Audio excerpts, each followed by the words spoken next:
how to find the album a song belongs to on Spotify. So if you're playing a song on Spotify and would like to access the album that song belongs to, it is quite simple on Spotify.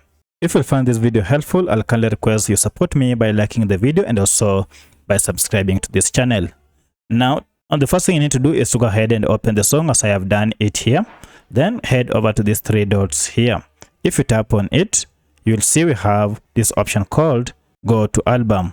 If you tap on Go to Album, this will take you direct to the album this song belongs to. And now you can see the album is here and it is a 2023 album.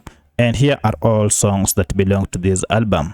So that's how you find an album a song belongs to on Spotify. If this video is helpful, please like it and also subscribe to this channel. Thanks for watching and let's meet in the next video.